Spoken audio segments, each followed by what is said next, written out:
going to do the best I can do with the council that I have that is willing to work with me. We all have our different personality. I know my personality style, and I do understand their personality style. But once you find that common ground, that common goal, the common goal is the people. All right. It's right. everything. Right. It's we the people. We the people. I tell people all the time, if you go look in the budget, the first thing you see is the organizational chart. When you look at the organizational chart in the budget, at the top of that chart it says citizens. All right, that's us. They're at the top. And then from the top, they elect the elected officials. And the elected officials appoint and hire a city manager and a city clerk.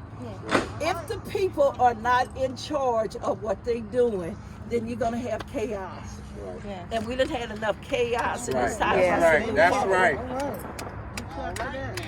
I just want to, sorry, somebody may have already asked you, but it's a historic night. You're the first African American to be Ferguson mayor. What does that mean to you? You know, I don't see it as the first African American woman being mayor of Ferguson.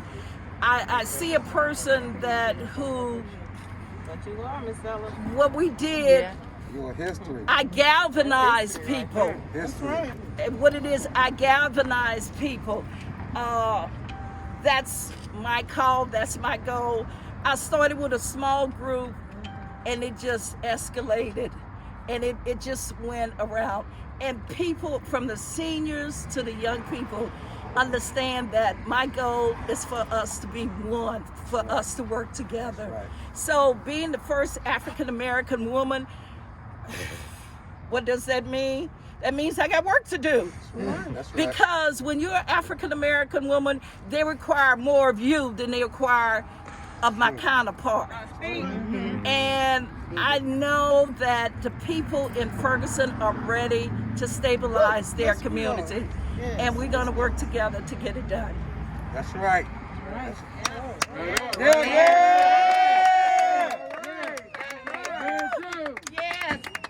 One other question, how does it feel to be mayor, and what are you looking forward to the most in this role?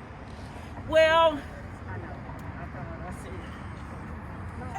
I share with you like I share with someone else today. It is well with my soul. But the very, very first thing I'm going to do, not only talk to Mayor Knowles and the leadership, but I do want to sit down with the DOJ. I do want to sit down with the monitor. We need to come up with a better plan of action because Ferguson is treated as ground zero. And we cannot continue to allow people to, when something happens in a country, our heart bleeds just like everyone else. But we do not need to bleed with our businesses. We have people who are out of work. We just come through a pandemic. We are working to test everyone in Ferguson. Councilwoman Fran Griffin and I are working together to test everybody in the city of Ferguson. We can't move forward in this pandemic if we got to keep shoring up our businesses. So my goal is to meet with them, and then I'm going to meet with St. Louis County, because St. Louis County has to come in and help Ferguson rebuild. Thank you very much, Mayor-elect. That's it! Yeah! Sounds good. Way to go. I want to say thank you to the most amazing people. Yes.